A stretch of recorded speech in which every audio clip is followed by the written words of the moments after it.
Silakan duduk saudara, kita bersyukur kita bertemu kembali minggu ini. Apakah hari Minggu adalah hari yang paling saudara nanti? Apakah hari Minggu yang paling ditunggu-tunggu bagi saudara untuk dapat beribadah kepada Tuhan, atau sama seperti hari lain? Oh ya, besok Minggu saya beristirahat dan tidak melakukan kegiatan apapun. Apakah ketika hari Sabtu saudara besoknya Minggu saudara nggak sabar lagi, oh besok harus ibadah? Nah, hari ini kita akan coba melihat bagaimana ibadah itu dilakukan oleh bangsa Israel. Ketika bangsa Yahudi ketika mereka keluar dari pembuangan di Babel, mereka kembali dari pembuangan Babel ke tanah Kanaan, mereka mengadakan ibadah yang begitu besar. Kita akan melihat poin-poin ini. Mari kita buka Alkitab kita dalam Nehemia pasal 8. Nanti setelah ini kita akan lanjutkan lagi ke 1 Timotius. Kita masih dalam seri 1 Timotius, tapi kita coba lihat Nehemia pasal yang ke-8 ayat 1 sampai 10. Sebenarnya saya akan mengajak saudara semua ayat yang akan menjadi poin kita, menjadi pembahasan kita. Tapi kita coba lihat ayat 1 sampai 10. Kita baca ayat-ayat ini silih berganti. Saya akan baca ayat yang ganjil, saudara baca ayat yang genap. Ketika tiba bulan ke-7, sedang orang Israel telah menetap di kota-kotanya,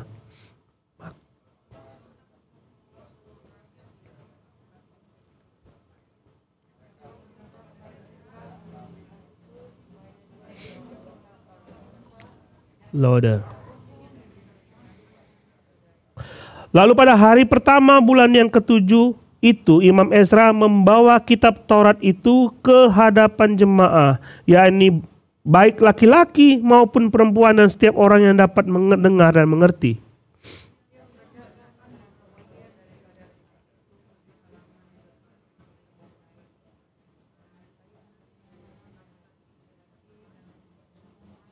Louder.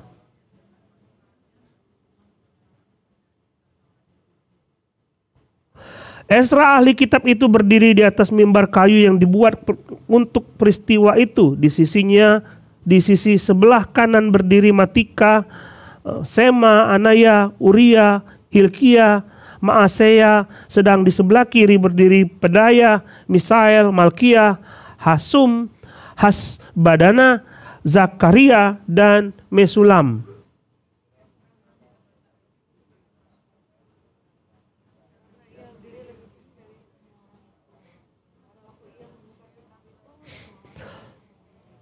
Lalu Ezra memuji Tuhan Allah yang Maha Besar, dan semua orang menyambut dengan amin, amin sambil mengangkat tangan. Kemudian mereka berlutut sujud menyembah kepada Tuhan dengan muka sampai ke tanah.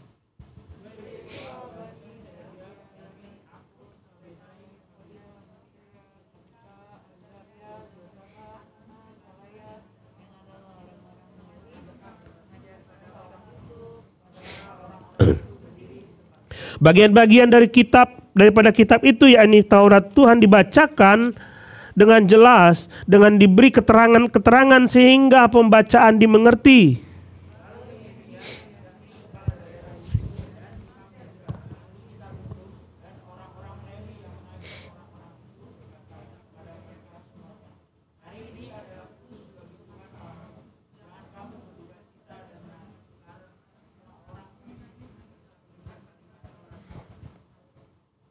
Saudara, Nehemia, kitab Nehemia adalah bisa disebut kitab pembaharuan, kitab kebangunan rohani. Saudara akan melihat bagaimana mereka memperbaharui, mereka beribadah, hidup mereka di dalam kehidupan sehari-hari, mereka perbaharui dan mereka melakukan perombakan total dengan cara hidup beragama mereka. Ezra dan Nehemia mereka hidup dalam zaman yang sama, masa yang sama. Ezra lebih tua, tetapi Nehemia lebih muda. Ezra datang terlebih dahulu ke Kanaan, balik ke Palestina, balik ke Yerusalem. Mereka ada Zerubabel membangun bait Allah, kemudian setelah bait Allah dibangun, Ezra datang ke situ, kemudian setelah itu Nehemia datang membangun tembok Yerusalem. Mereka adalah kombinasi yang luar biasa. Ezra adalah seorang imam, ahli Taurat, jadi dia ahli Taurat, dan saya rasa dia yang mengumpulkan semua kitab-kitab yang setelah ditulis oleh Musa dan semua yang ditulis oleh pendahulu-pendahulunya dia kumpulkan. Dia pandai sekali. Dan saya membaca tentang Ezra ini, dia mendedikasikan hidupnya untuk mempelajari firman Tuhan dan mengajarkannya kepada jemaat. Luar biasa, itu Ezra. Siapakah Nehemia? Nehemia bukan seorang nabi. Dia bukan seorang nabi, dia juga bukan seorang ahli Taurat. Nehemia adalah seorang kepala daerah. Dia tadinya juru minuman raja atas hasta, kemudian diutus untuk membangun tembok Yerusalem. Setelah itu dia diangkat menjadi kepala daerah. Dia luar biasa. Dia ada penafsir yang mengatakan dia adalah seorang pebisnis. Uangnya banyak dan dia mendedikasikan semua kekayaan dan semua pengaruh dia untuk dapat membawa pembaharuan di dalam bangsa Israel. Lihat, kalau saudara melihat di dalam kitab-kitab ini, Nehemia melakukan pembaharuan dengan membangun kembali tembok Yerusalem. Kemudian di dalam ayat pasal-pasal berikutnya ada cerita mengenai pembaharuan rohani. Luar biasa, kombinasi yang luar biasa. Nehemia pasal 8, nama Ezra muncul di situ. Karena ketika pasal 8 itu muncul, mulailah pembaharuan rohani yang dipimpin oleh Ezra dan Nehemia. Saudara lihat ini, ada seorang imam ahli Taurat, dia pandai dalam hukum Taurat dan dia mengajarkan hukum Taurat itu kepada jemaat. Tetapi ada seorang yang bernama Nehemia yang seorang jemaat biasa, orang Israel biasa, tetapi dipakai oleh Tuhan, mendedikasikan hidupnya untuk Tuhan. Jadi tidak peduli saudara-saudara, kalau seandainya saudara bukan seorang pendeta, saudara bisa juga dipakai oleh Tuhan. Lihat kemampuan kita ya. Nah itu yang dilakukan oleh Nehemia. Dan dalam Nehemia pasal 8 itu disebutkan bahwa dalam pasal 3 sampai pasal yang ke-6 mereka baru saja menyelesaikan pembangunan tembok Yerusalem. Pasal 7 dilihat di situ.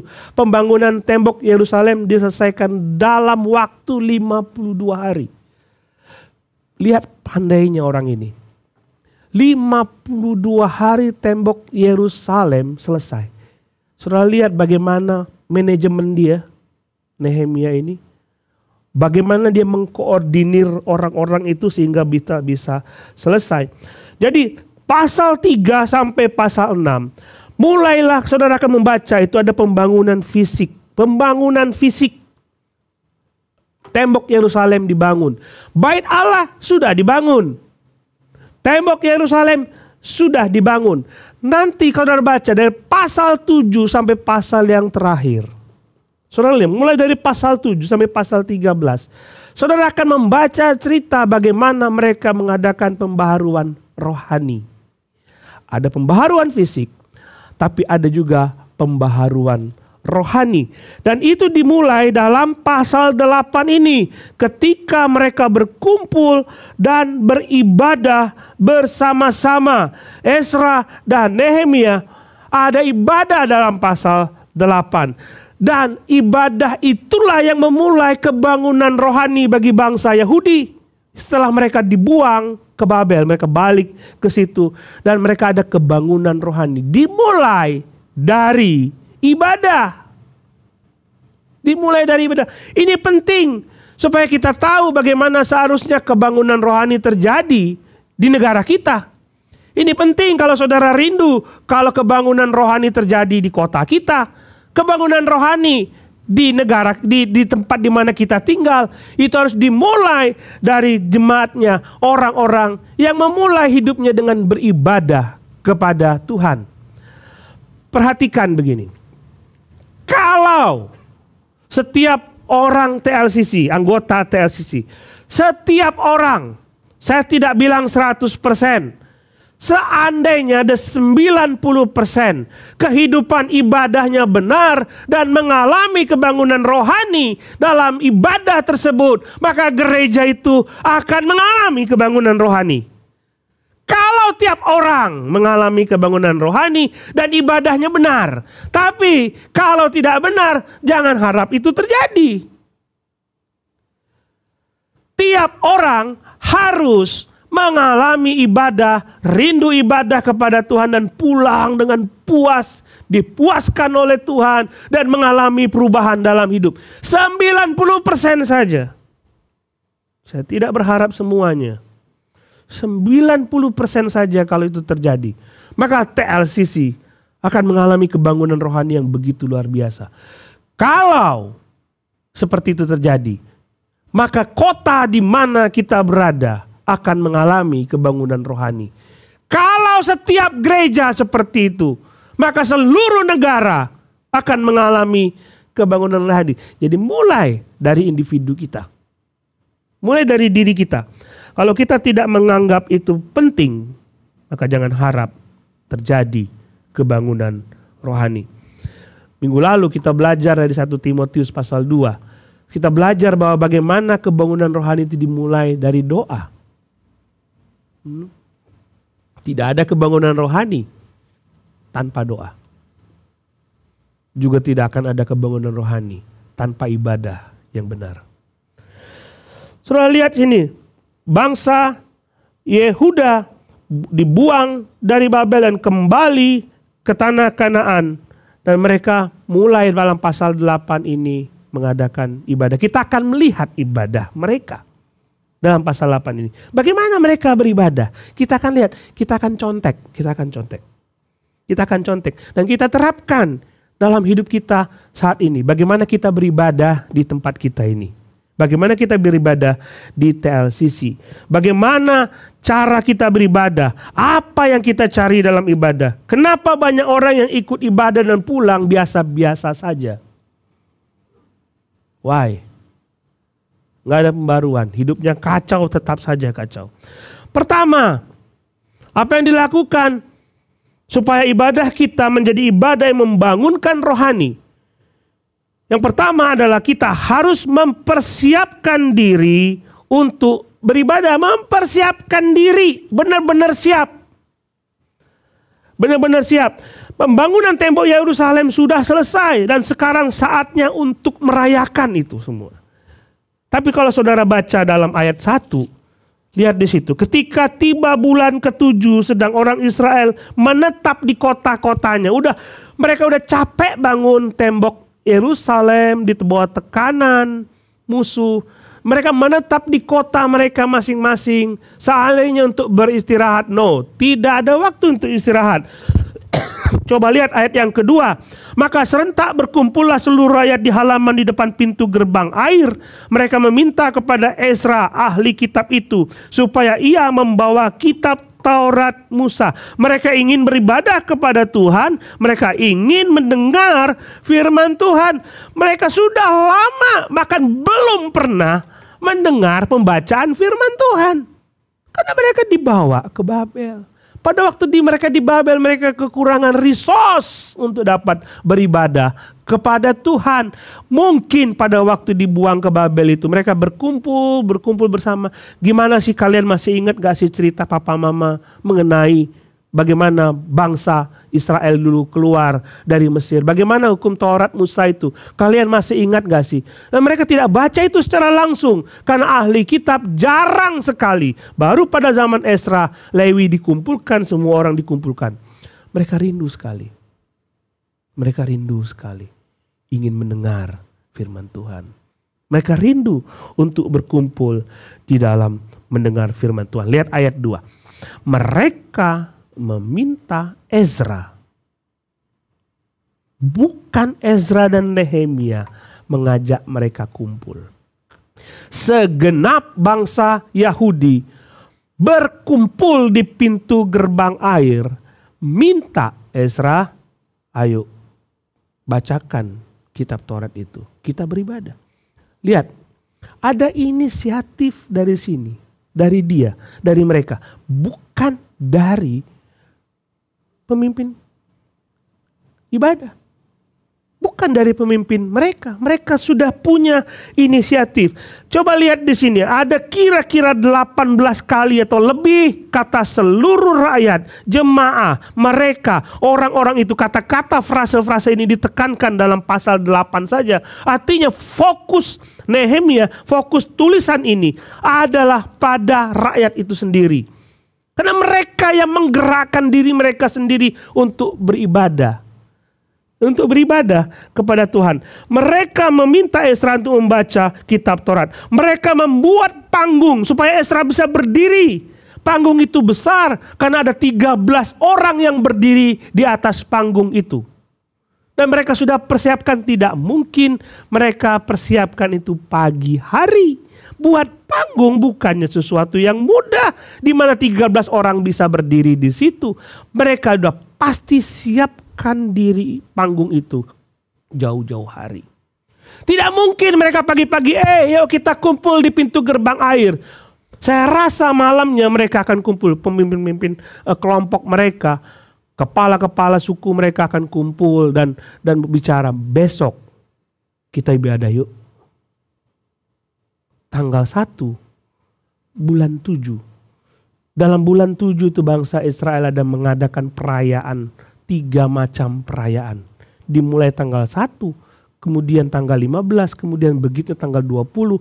Mereka merayakan begitu banyak perayaan.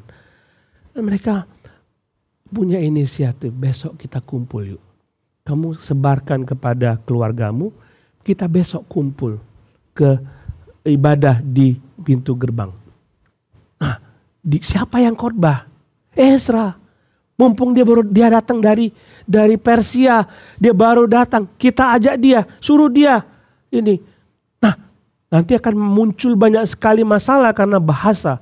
Lalu mereka mendirikan begitu besar podium itu supaya Ezra bisa menyampaikan firman Tuhan dan setiap orang itu bisa menerjemahkan apa yang dibaca itu. Jadi mereka mempersiapkan jauh-jauh hari. Mereka bukan besok ibadah, ya udah nanti saja. Nanti saja. Dan menarik saudara, dalam ayat yang ketiga dan pasal 10 ayat yang ke-28 dikatakan ada wanita dan anak-anak. Ini nggak biasa karena orang Yahudi beribadah itu mereka masuk wanita dan anak-anak tidak dianggap. Mereka dikelompokkan bagian tersendiri, tapi wanita dan anak kumpul satu keluarga beribadah bersama-sama. Perhatikan, pagi-pagi hari mereka sudah berkumpul dan menunggu Ezra. Saya bayangkan gini, itu ribuan orang menunggu di pintu gerbang air. Dan mereka melihat panggung yang kosong itu. Menantikan Ezra datang dan semua orang Lewi datang ke situ. Dan ketika Ezra datang untuk menaiki panggung itu, mereka diam. Kita mau ibadah. Kita mau ibadah. Dan mereka menunggu saatnya pembacaan firman Tuhan. Apa yang kita pelajari dari orang-orang ini? Saudara, setelah mereka melakukan ibadah ini, saudara lihat dan seterusnya. Pada zaman Ezra dan Nehemia lah kebangunan rohani besar-besaran terjadi di Yehuda. Itu dimulai dari ibadah. Apa yang mereka lakukan? Mereka mempersiapkan ibadah itu dengan baik. Makanya saya tanya kepada saudara, hari Sabtu, apakah menggebu-gebu kita bahwa besok akan ibadah? Apakah hal itu yang paling penting dalam hidup saudara? Ketika hari Sabtu malam sebelum hari Minggu tiba, apakah saudara pikir aku mau tidur dengan nyenyak. Aku mempersiapkan diri dengan baik. Bahkan sudah tahu pakaian apa yang mesti dipakai. Saya pernah loh, orang terlambat ke gereja karena pagi-pagi bingung pilih baju. Pernah dengar saya itu. Jadi bangun tidur, mandi, terus pilih baju. Kelamaan pilih baju. Jadi terlambat datang ke gereja. Ini yang terjadi. Ini yang terjadi. Mereka sudah siapkan jauh-jauh hari sebelumnya supaya mereka pagi-pagi bisa datang ke situ. Kita bagaimana? Bagaimana besoklah? Bagaimana besoklah? Saya tanya ya. Soalnya pasti ada yang punya anak kecil di sini yang sekolah, besok pagi sekolah jam berapa masuk? Jam 7. Masuk sekolah jam 7. Oke. Hari Selasa sekolah jam 7. Hari Senin malam jam 12 malam saudara lihat mereka masih main game. Kira-kira apa yang sudah di pikiran saudara? Apa yang di pikiran? Nah, besok sekolah. Mami gak mau kamu kesiangan, nanti sekolah terlambat. Bener gak? Jangan terlambat nak, jam 7 udah masuk. Nanti kamu kesiangan. Kita peduli untuk tidak terlambat datang ke sekolah. Ini ibadah. Ibadah belum mulai, mereka udah kumpul di pintu gerbang itu.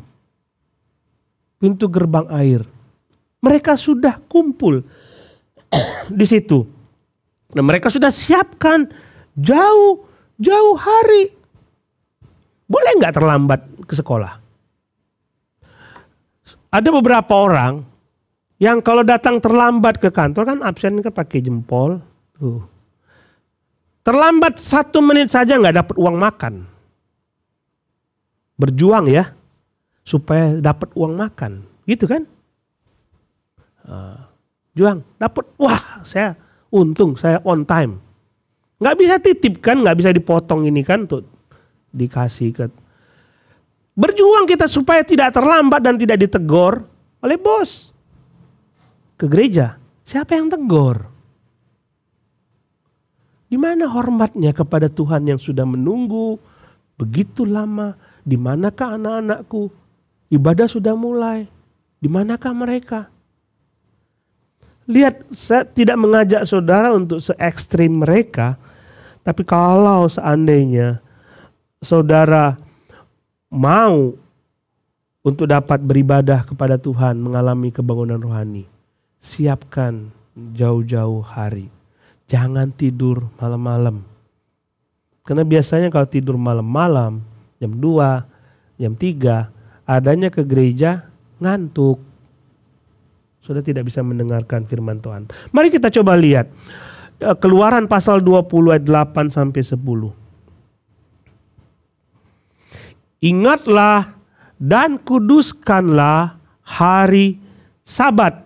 6 hari lamanya engkau akan bekerja dan melakukan segala pekerjaanmu. Tapi pada hari ke-7 adalah hari Sabat Tuhan Allahmu. Maka jangan melakukan suatu pekerjaan engkau atau anakmu laki-laki atau anakmu perempuan atau hambamu laki-laki atau hambamu perempuan atau hewanmu atau orang asing yang ada yang di tempat kediamanmu. Hari Sabat, hari Minggu, fokus untuk ibadah. Jadi kalau seandainya ada pekerjaan-pekerjaan yang harus dilakukan, lakukanlah sehari sebelumnya. Saya pernah punya teman yang pergi ke gereja bareng sama saudaranya. Dan mau pergi ke gereja, dia bilang, ntar dulu aku sikat kamar mandi dulu. Ntar dulu aku setrika dulu. Ntar dulu ini baju belum dicuci. Lakukan sehari sebelumnya, jangan menjelang pergi. Saudara lakukan. Lihat, kuduskanlah hari Sabat, jangan melakukan pekerjaan apapun. Itu kuncinya. Jadi sehari sebelumnya saudara sudah melakukan, jadi bangun. Fokusnya ibadah. Sudah, itu saja. Jangan lakukan yang lain. Kalau harus makan, siapkan malam-malam itu makanan. Supaya pagi-pagi makan langsung pergi. Nanti beli, potong dulu. Makanan yang cepat saja. Jadi coba kalau seandainya saudara rindu kehidupan rohani saudara dibangunkan, siapkan seperti itu. Jangan terlambat datang ke ibadah. Nah, gereja kita ada aturan nih. Pekerja 1 jam sebelum ibadah kumpul. Nggak enak kan kalau tiba-tiba kita datang pas ibadah datang, apa rasanya belum siap kita. Tapi kita kumpul, kita berdoa dulu supaya kita semua bisa fokus. Penulis Mazmur mengatakan dalam Mazmur 130. Sudah baca itu Mazmur 130. Ini adalah nyanyian ziarah. Nyanyian ziarah itu adalah nyanyian orang berziarah. Berziarah itu mau pergi ke bait Allah. Ketika mereka mau beribadah. Nyanyian ascending. Nyanyian pergi ke bait Allah. Dia mengatakan dalamnya, aku menanti-nantikan Tuhan. Jiwaku menanti-nanti. Dan aku mengharapkan firman-Nya. Is that really you, LCC?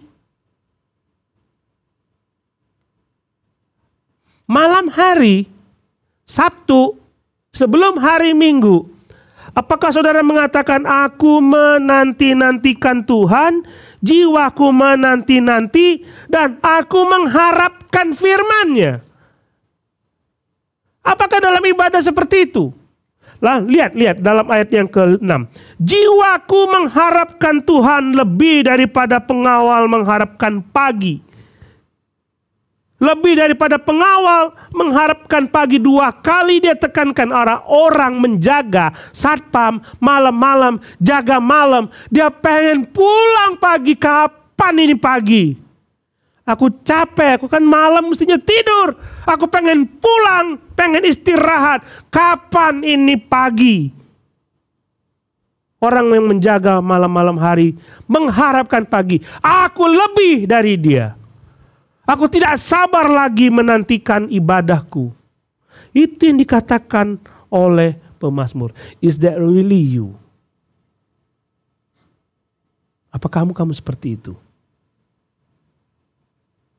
Apakah engkau mengharapkan ibadah dengan antusias, tidak sabar menantikan Tuhan? Yang kedua, kita lihat dalam ayat-ayat berikutnya, kita fokus untuk mendengarkan firman Tuhan. Kebangunan rohani dimulai dari ibadah, kita mulai dari antusias dalam diri sendiri, persiapan kita yang matang, lalu kita melihat ada fokus mendengarkan firman Tuhan. Mereka mendengarkan firman Tuhan dengan antusias. Itu bukan hal mudah yang ingin mereka pelajari. Why? Ini masa Nehemia itu 445 tahun sebelum Masehi. 445 tahun sebelum Masehi. Mereka sudah dibuang ke Babel 70 tahun. Dan hukum Taurat ditulis tahun 1500 sebelum Masehi. Ada jarak kira-kira 1000 tahun. Saudara, apa yang terjadi dalam masa 1000 tahun? Perubahan bahasa. Ngerti? Bahasa berubah begitu cepat. Sekarang saudara, bahasa anak muda bingung kita.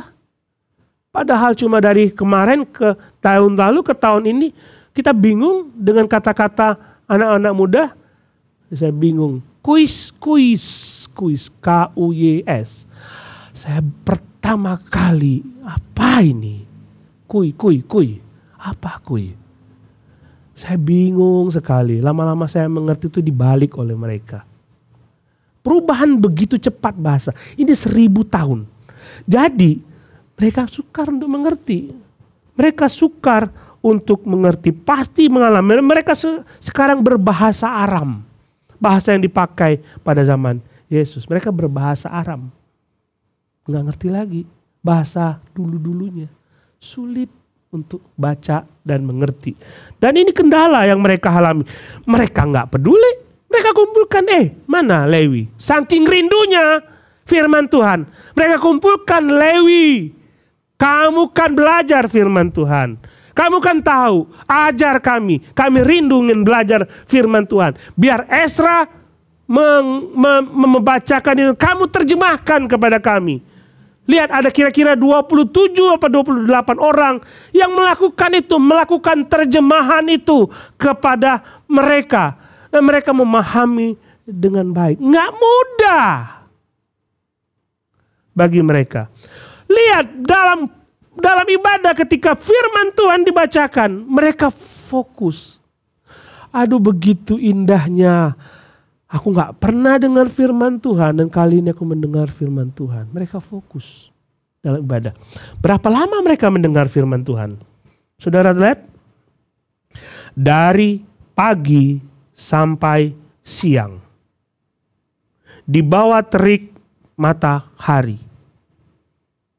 Dari pagi sampai siang, mungkin sekitar 6 jam mendengar firman Tuhan.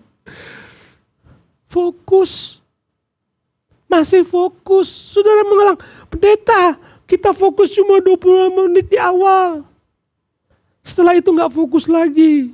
Iya, karena kamu pegang HP, kamu cek WA, kamu cek Instagram, kamu lihat Facebook, kamu dengar YouTube.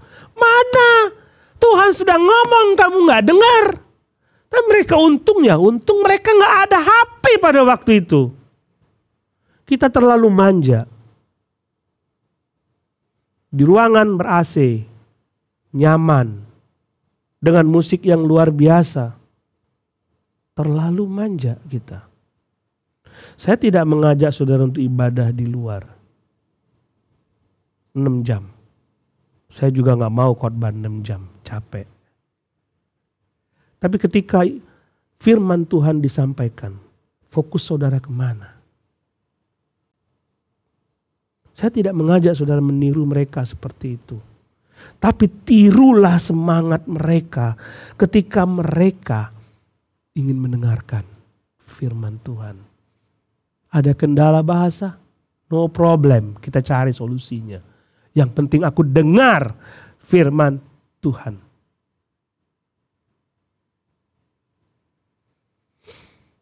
Sayang, banyak sekali memang ada satu billboard di luar negeri yang sering saya suka sekali itu, billboard itu. Katanya, kalau kamu tidak bisa tidur, dengarlah khotbah pendeta kami. Jadi masuklah ke gereja, dengarlah khotbah pendeta kami. Maksudnya apa itu? Apakah ketika dengar khotbah pendeta bisa tidur? Paling nyaman gitu ya. Dengar khotbah pendeta bisa tidur. Mungkin karena stres gak bisa tidur, dengar khotbah pendeta, pulang disegarkan, dipulihkan rohaninya. Mungkin seperti itu. Tapi ada juga kadang-kadang kalau dengar khotbah pendeta kami, kamu bisa ngantuk loh, tidur.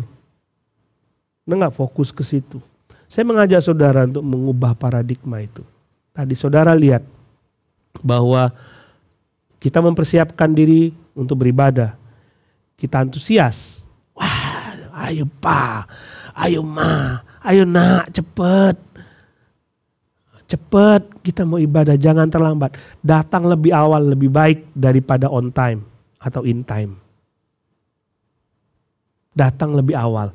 Tidak apa-apa saya datang 30 menit di depan. Tidak masalah toh. Ayo cepat. Kemudian ketika datang ibadah, kita menyanyi memuji Tuhan, kita fokus. Kita mendengarkan firman Tuhan dengan antusias. Jangan fokus ke yang lain, cuma fokus kepada firman Tuhan. Lihat mereka, masih kurang. Saudara lihat ayat 14. Pada hari yang kedua, kepala-kepala kaum keluarga seluruh bangsa, juga para imam dan orang-orang Lewi berkumpul pada Ezra ahli Taurat itu untuk menelaah kalimat-kalimat. Gak kurang mereka. Kemarin kami sudah mendengar firman Tuhan, kayaknya kurang. Mereka terus pengen beribadah kepada Tuhan. Dan itu dilakukan 7 hari berturut-turut. Sekali lagi, saya tidak mengajak saudara untuk meniru cara seperti itu. Pasti saudara akan protes, Pak besok saya kerja. Besok saya kerja, oke, kerja. Bisakah fokus 1 jam mendengar firman Tuhan? Seperti mereka fokus 6 jam tiap hari mendengarkan firman Tuhan. Maka kebangunan rohani akan terjadi. Ya, makanya pulang tanpa dapat apa-apa ya karena ngobrol dalam ibadah. Ngobrol sana, ngobrol sini ya. Kadang-kadang kita pengen lah ketemu ya sama orang, udah lama gak ketemu. Ngobrolnya ketika firman Tuhan disampaikan. Di mana rasa hormat terhadap firman Tuhan? Gak ada sama sekali. Saya ingin mengajak saudara mengomentari tentang orang-orang Lewi. Orang Yahudi mendengarkan firman Tuhan, ada sekitar 27 nama orang Lewi disebutkan di situ. Saudara baca dalam ayat 5, ayat 8. Di situ ada 27 orang-orang Lewi yang berkumpul di situ. Tugas mereka adalah menjelaskan kembali firman Tuhan yang dibaca oleh Ezra. Dan ini seperti setelah firman Tuhan disampaikan mereka menjelaskan kembali artinya. Oke, itu kan 1000 tahun yang lalu ketika Musa menulis firman Tuhan itu, apa relevansinya terhadap kehidupan kita sekarang?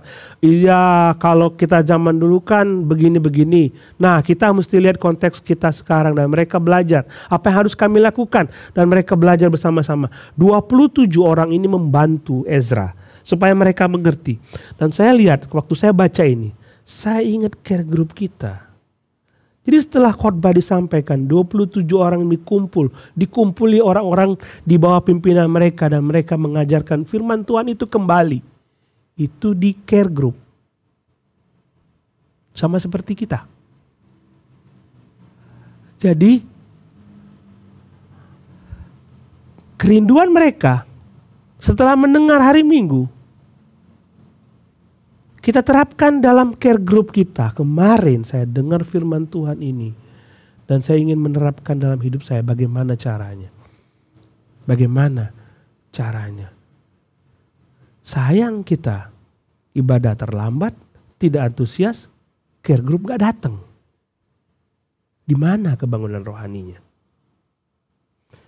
Ibadah terlambat. Tidak antusias.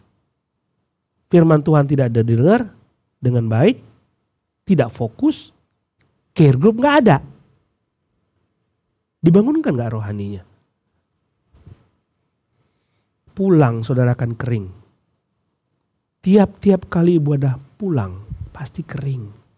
Bertahun-tahun akan jadi seperti itu. Gak ada rasa damai. Tidak ada rasa damai. Jadi saya mengajak saudara, ketika firman Tuhan disampaikan, singkirkan yang lain. Dengarlah firman Tuhan, aku mau Tuhan berbicara kepadaku hari ini. Dan apa yang terjadi? Saudara lihat yang ketiga saudara, ini yang penting sekali. Firman Tuhan harus diterapkan setelah selesai ibadah. Ya, lihat ayat yang ke-10. Lalu Nehemia, yakni kepala daerah itu, dan Imam Ezra, ahli kitab itu, dan orang-orang Lewi mengajarkan orang-orang itu, berkata kepada mereka semuanya, hari ini adalah kudus bagi Tuhan Allahmu. Jangan kamu berduka cita dan menangis. Dan semua orang itu menangis ketika mendengar kalimat-kalimat Taurat itu. Why? Kenapa mereka menangis? Kita lebih suka mengatakan karena mereka menangis karena mereka terasa begitu berdosa kepada Tuhan. Tapi saya senang sekali kalau mereka menangis dan dikatakan kalau mereka dibilang jangan kamu berduka cita, ini hari Tuhan. Mereka senang sekali karena mereka dipuaskan rohaninya. Happy luar biasa. Saya rasa tangisan itu membuat seperti mereka disentuh oleh Tuhan. Dan mereka merasakan Tuhan begitu dekat dalam hidup mereka. Ketika mereka mendengarkan firman Tuhan. Itu yang mesti terjadi ketika kita beribadah mendengarkan firman Tuhan. Nangis. Bukan karena sesuatu yang mungkin bukan karena dosa. Karena Tuhan memberikan pengertian dan mengasihi aku dengan luar biasa. Tuhan begitu dekat, kerinduanku dibalas oleh Tuhan. Tapi kalau kita baca saudara, coba lihat ayat yang ke-14. Pada hari, pasal 8. Pada hari ke-12. Pada hari ke-12, pada hari kedua kepala-kepala kaum seluruh keluarga, seluruh bangsa, juga para imam dan orang-orang Lewi berkumpul pada Ezra, ahli kitab, ahli hukum Taurat itu, untuk menelaah kalimat-kalimat Taurat itu. Maka didapatinya tertulis dalam hukum yang diberikan Tuhan dengan perantaraan Musa, bahwa orang Israel harus diam dalam pondok-pondok pada hari raya bulan yang ke-7. Mereka harus diam dalam pondok-pondok. Dan firman Tuhan mengatakan bahwa mereka belum merayakan itu. Terakhir merayakan itu adalah ketika Joshua bin Nun, sejak zaman Joshua bin Nun. Mereka tidak lagi merayakan hari raya pondok daun. Itu perintah Tuhan. Dan ketika mereka mendengar firman Tuhan, oh, kami tidak melakukan firman Tuhan. Kami bersalah. Ketika Tuhan mengatakan, kami tidak lakukan secara bangsa bertahun-tahun, ribuan tahun, bahkan aku sendiri tidak melakukannya. Lalu mereka pada waktu itu mereka merayakan hari raya pondok daun. Mereka mengambil daun, membuat pondok-pondok dan tinggal di situ, taruh di atap rumah. Dan mereka tinggal di situ. Kami merayakan hari raya pondok daun pertama kali. Mereka menangis karena mereka selama ini tidak melakukan firman Tuhan. Saudara, saya tidak mau kalau turun dari mimbar, orang-orang mengatakan khotbahnya bagus, saya tertusuk, saya terhibur, saya dikuatkan. Yang dimau oleh seorang hamba Tuhan, saudara mendengar firman Tuhan dan saudara berubah. Percuma. Udah 1 jam lebih datang ke sini. 2 jam mungkin. Lapar, tinggalkan rumah. Datang mendengarkan ibadah. Mendengarkan firman Tuhan. Pulang tanpa perubahan, tanpa melakukan firman Tuhan. Itu apa? Don't waste your time.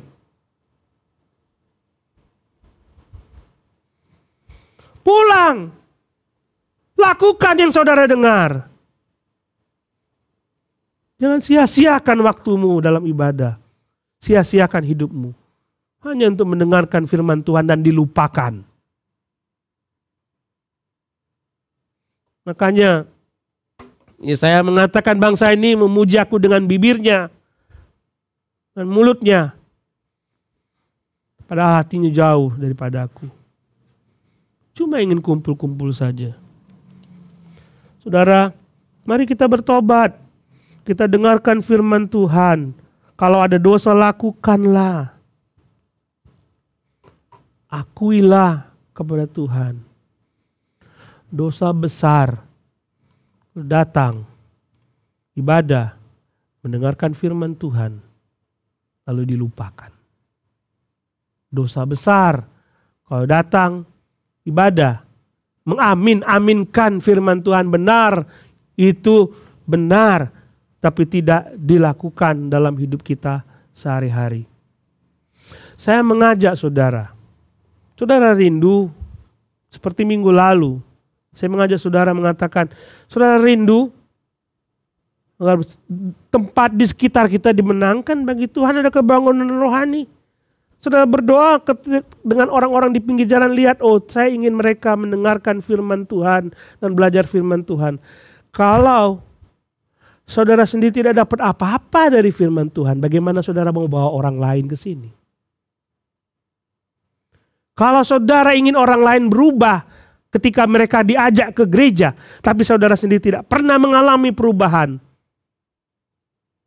bagaimana saudara mengatakan ikutlah ke gereja? saudara akan diubahkan. Saudara sini nggak pernah mengalami perubahan. Jadi saudara lihat, kebangunan rohani dimulai dari diri kita sendiri. Antusiasme kita dalam ibadah seperti apa? Antusiasme kita mendengarkan firman Tuhan seperti apa? Antusiasme kita untuk melakukan firman Tuhan itu seperti apa? Saudara, mari kita introspeksi. Saya juga introspeksi. Saya pernah bertahun-tahun kering. Ya, datang ibadah, pulang tanpa ada apa-apa. Dulu waktu saya bertobat, saya mendengarkan firman Tuhan, saya pulang happy, senang sekali. Dulu waktu setelah saya bertobat, saya pulang masuk ke kamar dan saya, Tuhan, thank you, hari ini aku diberkati. Tiap minggu saya seperti itu. Tapi pernah satu saat, saya bertahun-tahun, saya mendengarkan firman Tuhan, saya tidak dapat apa-apa. Why? Fokus saya bukan kepada firman Tuhan. Fokus saya adalah mengkritik hamba Tuhan yang berkhotbah. Saya pulang kering, nggak ada enak sekali. Tunduklah kepada firman Tuhan. Saya ingin kita semua berubah, mengakui dosa kita sama seperti bangsa Yehuda ini mengakui dosanya. Kami sudah berdosa, tidak melakukan firman Tuhan. Mari kita bertobat. Siapkan dirimu untuk beribadah. Fokus kepada firman Tuhan ketika ibadah. Dan lakukan firman Tuhan ketika saudara keluar. Mari kita berdoa.